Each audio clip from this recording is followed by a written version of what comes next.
we don't yet have an API to talk to those sensors yet. Exactly, to take advantage of that visual intent is how we think about it. Let's switch that, I mean, unless we have something else to talk about glass, because I want to talk.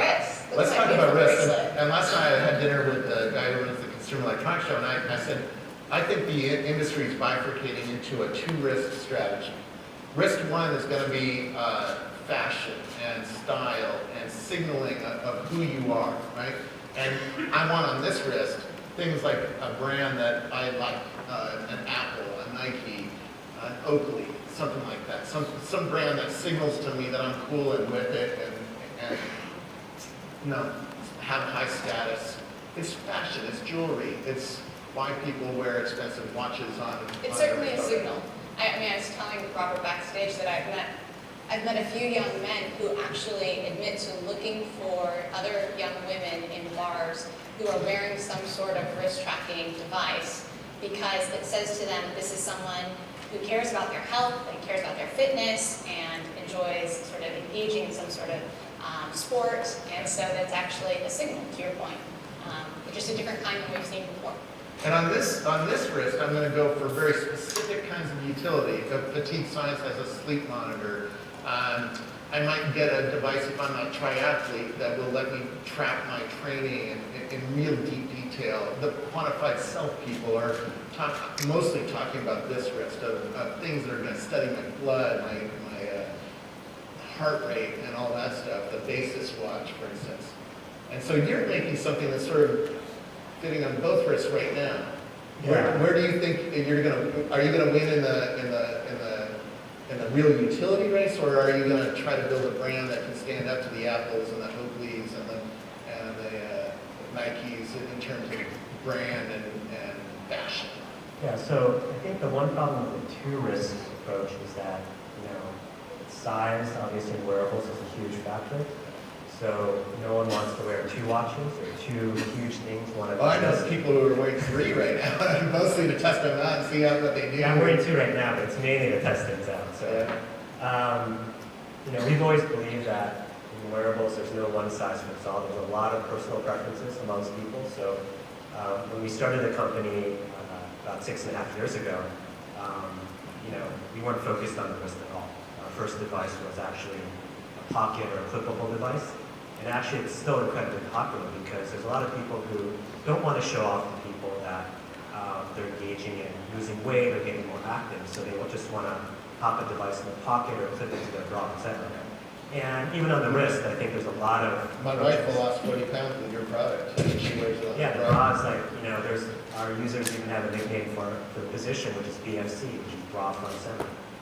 So there's slang that our users have developed around how they wear these devices, how they use them in their life, etc. But again, I think there's going to be a lot of different approaches,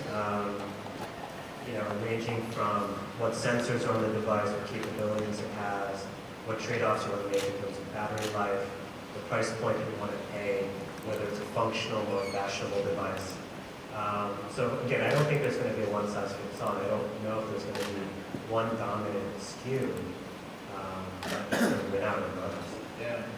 A lot of these devices are really interesting when you first see them on somebody else, but then you get them home and you don't really learn much about what you thought you were going to learn. And the back end is so important. The big data analytics of taking the sensor data and doing something useful and adding utility really is what's going to cause this viral loop to happen, where I'm going to tell other people, this thing really shows me in deep detail how I'm sleeping, or how I'm running, or how I'm living my life. What kind of investment is made in your company between hardware and the software back end of this big data analysis? Yeah, so we have right now 200 people at Fitbit, and the engineering team is definitely well over 50% of that. And 2/3 of those people are devoted to software, and 1/3 development. And it's not just about the analytics and the data. It's more mundane things, like when Bluetooth Low Energy was really enabled on smartphones with, I think it was the 4S. That was really when we saw things take off, because the type of real-time interaction across, in terms of competition with friends and family, being able to message people, taunt them, etc. All those social interactions enabled by this real-time connectivity with your smartphone, I think was a real catalyst for that. You just launched a new product. What makes that product different than what you were doing before? We launched the Fitbit Force. We announced it last week, and probably the key thing is some of the press picked up on it is we're inching a little bit closer and closer towards just what people consider a smartwatch, but we don't consider ourselves a smartwatch company. Everyone in the company is focused on the mission of trying to make everybody more active and healthier. But if someone's going to wear something on the wrist, I think it's very useful to have more and more incremental lifestyle capability. So, but we still want to keep things very simple. I think the problem with a lot of the smartwatch approaches today is, it's kitchen sink, it's way too complicated, the products don't know what they are, how they're trying to help the user, and we're trying to take a more focused approach.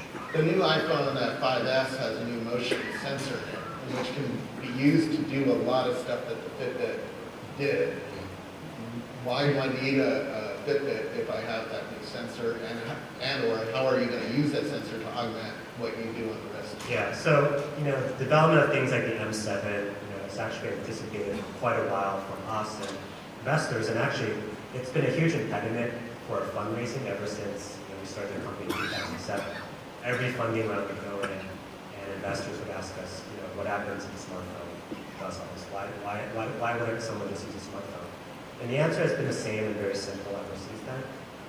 It's all about wearability. So I think in a lot of cases, for a lot of people, sensors on the smartphone are going to be great, perfectly fine, but they don't offer true 24/7 coverage. A lot of people don't wear their smartphone on their body all the time, whether they're exercising, they might go home, leave their smartphone on their coffee table, desk. So if you want something truly 24/7, I think a lightweight wearable is really the best option. Yeah, if I'm a runner, I'm not going to wear my iPhone, because Some people do, but I personally don't. It's a personal choice. I used to run personal. marathons. I would, a long time ago. It's tough. So again, there's no one size fits all. And when you think about more advanced sensors that require skin contact and track a lot more things about your body, whether it's heart rate, stress, sleep metrics, your pulse ox, etc. That's not going to be delivered through the smartphone form factor. And I think where the inflection comes in, to your point, I'm excited about what's next. It's not the tracking of the steps only today, of course I love what you're building.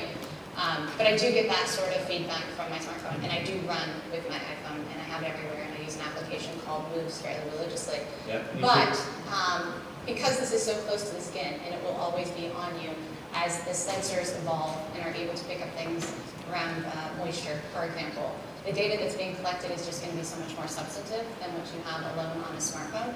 And the next step after that, moving from data collection and big data in general to recommendations, is really where it's going to be powerful. So that's the thing that we're really excited about, is how can you go from taking in the data that you see, not just on an individual, but across a cohort, people like you who have this sort of behavior, and actually make recommendations that people can act on to change their life. I just met with the guys who are running this new company called Meta, which is a wearable computer, and he's told me something very interesting. He said in the next 12 months, the industry is going to be blown away by the kinds of sensors that are coming out, and the cost decreases in sensors and the quality. What are you both seeing that's enabling a new kind of wearable coming at us?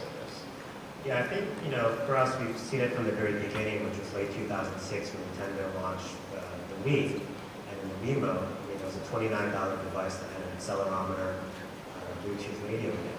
So MEMS has definitely been a great enabler of the sensor evolution. One interesting thing I've seen is, gyroscopes. Gyroscopes typically are incredibly power hungry. It's not something that, other than in a smartphone that has a huge battery, something that you can leave on all the time. But one cool thing I've seen is compass makers, 3D compass makers, actually converting their compasses into very low power gyros that are good enough and low power enough that you can leave them on all the time. So I think there's a lot of cool sensor developments among ACAM, Asahi Steel, InventSense, all those guys. And as a consumer and purchaser of these components, it's really exciting to see.